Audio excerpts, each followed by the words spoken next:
नमस्कार। आज हम एक ऐसे परिवार के घर आए हैं जो कल तक मातम छाया था, लेकिन आज इनके घरों में खुशियां आई है।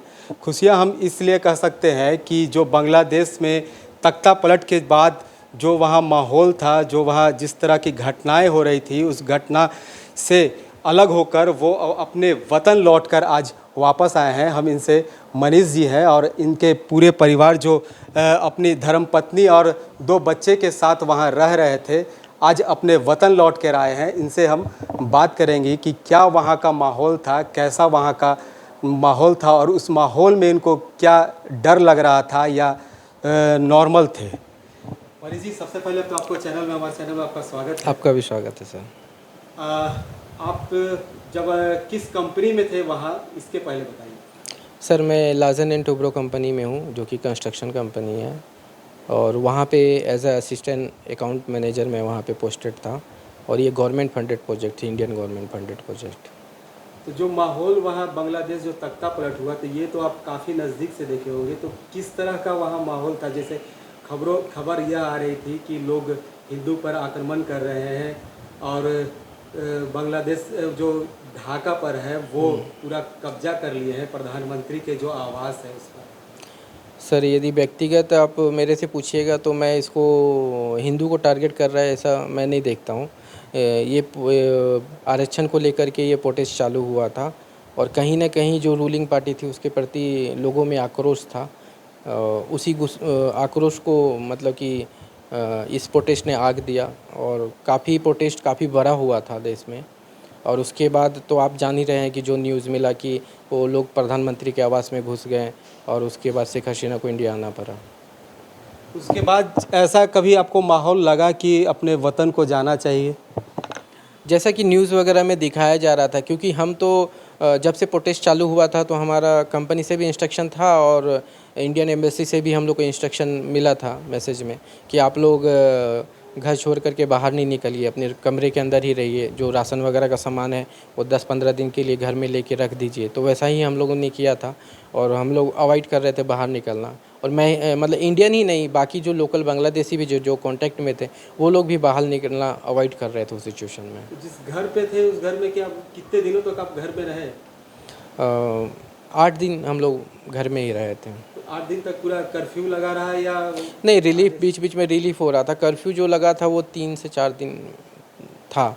उसके बाद बीच में वो फुल डे का रिलीफ 1 दिन हुआ। उसके बाद 1 आवर का रिलीफ, ऐसे करके रिलीफ दिया जा रहा था। एक टाइम पे तो हम लोग को भी लगा कि सिचुएशन शायद गवर्नमेंट के कंट्रोल में हो जाए, पर जैसे ही वो रिलीफ दिया गया फुल डे के लिए, उसके बाद से ही मूवमेंट गड़बड़ा गया वहाँ पे। आप अपने पूरे परिवार के साथ वहाँ रह रहे थे और यहाँ रांची में आपके पिता और भाई थे, तो क्या इनसे बात लगातार हो रही थी इस बीच? फर्स्ट जो मतलब कि प्रोटेस्ट जब चालू हुआ था, और प्रोटेस्ट जब काफ़ी मूव करने लगा, तो गवर्नमेंट ने इंटरनेट बंद कर दिया था। तो उस दौरान 3 दिन तक हम लोग को किसी से कांटेक्ट 3 से 4 दिन तक कांटेक्ट नहीं हो पाया था। तो फिर हमने इंटरनेशनल कॉल करके बता दिया कि हम लोग सेफ़ हैं, यदि किसी प्रकार का दिक्कत होगी तो हम आपको फ़ोन करके बताएंगे। तो जो कहने का है कि ढाका और जहाँ आप रह रहे थे वहाँ की दूरी अगर कहा जाए तो कितना दूरी होगा? ये 1 नाइट का डिस्टेंस है, मतलब 300 किलोमीटर के आसपास है डिस्टेंस। ठीक है। इनकी धर्मपत्नी भी हैं, इनसे भी बात करेंगे कि अब जब ये ऑफिस जा रहे थे तो इस बीच में आपको कैसा लग रहा था? आप घर में अकेली, 2 बच्चियाँ साथ में आपके? नहीं, मैक्सिमम तो ये अवॉइड कर रहे थे ऑफिस जाना। जब बीच में प्रोटेक्शन खाली मतलब रुका था, रिलीफ हो गया था कर्फ्यू, तो ये 1 दिन के लिए गए थे, पर जल्दी आ जाते थे। तो वैसा तो कुछ घबराहट नहीं लग रहा था। कभी कभी लगता था नाइट में सिर्फ घबराहट लगता था, दिन में हम लोग सेफ फील कर रहे थे। रात का माहौल कैसा लगता था कि सुबह हम जगेंगे, कैसा लगेगा? नहीं, ऐसा नहीं था, बस नींद नहीं आता था कि पता नहीं क्या होगा, नहीं होगा। नीचे लोग प्रोटेस्ट वाले रहते थे क्या? नहीं नहीं, हमारे बिल्डिंग हम 4th फ्लोर पे रहते थे, और हमारा बिल्डिंग में एनी टाइम सिक्योरिटी रहते थे, गेट हमेशा लॉक रहता था। तो कोई भी हमारे नीचे प्रोटेक्स वाले नहीं आते थे। हम थोड़ा आउट एरिया में थे ना, तो हमें दिखता नहीं था कि बाहर क्या हो रहा है, नहीं हो रहा है। जिस तरह से हिंदुओं को वहाँ टारगेट कर रहे थे, आपके जो जिस माहौल जिस जगह पे रह रहे थे वहाँ कैसा था? नहीं, वहाँ पे तो किसी भी हिंदू को टारगेट नहीं किया गया था।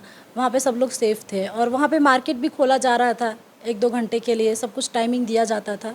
तो हम लोग भी इस दौरान जाते थे मार्केट सामान वामान लाने के लिए। तो ये कहे कि इंडियन को वो छोड़ दिया जाए तो इंडियन के अलावा वहाँ सिर्फ बांग्लादेशी हिंदू को करते थे या फिर इंडियन को भी कुछ परेशानी हुई? नहीं, इंडियन को तो किसी को परेशानी नहीं हुई। और जो बांग्लादेशी हिंदू की जहाँ तक बात है सर, तो जो लोकेशन में मैं था मुझको कोई भी इन्फॉर्मेशन ऐसे किसी भी कॉन्टेक्ट से नहीं मिला कि किसी भी मंदिर को क्षति हुई है उस लोकेशन में। पर छूट-फूट कहीं घटनाएँ होती होंगी, उसको तो हम सत्यापित नहीं कर सकते हैं क्योंकि हमने तो आँख से वैसा कुछ घटना नहीं देखा है। तो जब वो आप वापस आ रहे थे मतलब बांग्लादेश से यहाँ इंडिया जब वापस आ रहे थे, इस बीच में रास्ते में एयरपोर्ट तक आने में कोई परेशानी, कोई दिक्कत? एक्चुअली सर हम लोग बाई कार हिली बॉर्डर तक आए थे और उसके बाद बालूरघाट से ट्रेन पकड़ के आए क्योंकि वही नज़दीक लोकेशन था मूव करने के लिए इंडिया। तो रास्ते में जहाँ तक मैं देख पा रहा था उस समय तो पुलिस प्रशासन काम नहीं कर रही थी क्योंकि उस समय तक गवर्नमेंट फॉर्म नहीं हुआ था, सेना के अधीन ही पूरा देश था। तो स्टूडेंट लोग जो थे वो ट्रैफिक पुलिस का काम कर रहे थे और रास्ते में कि मतलब कि जो जैसे हम हमेशा देखते थे वैसे नॉर्मल ही माहौल था। हिंदू महिलाएं भी, पुरुष भी सब घूम रहे थे और मुस्लिम लोग भी घूम रहे थे। ऐसा कुछ लगा नहीं कि वहाँ पे कुछ प्रॉब्लम चल रहा है उतना। अब जब वतन आए हैं तो अब कैसा फील हो रहा है? हाँ, वतन आए तो काफ़ी रिलैक्स फील हो रहा है क्योंकि देखिए जब आप कहीं पे बाहर में रहते हैं और आपको सोशल मीडिया या न्यूज़ के द्वारा या कुछ माहौल वैसा बना रहता है कि आपको इन्फॉर्मेशन मिलते रहता है कि कुछ प्रॉब्लम चल रहा है, मतलब कि इंडियन को टारगेट या मुस्लिम को टारगेट, ऐसा न्यूज़ आते रहता है तो कहीं ना कहीं आपके अंदर साइकोलॉजी इफेक्ट हो जाता है और आपको तो डर होना तो स्वाभाविक है।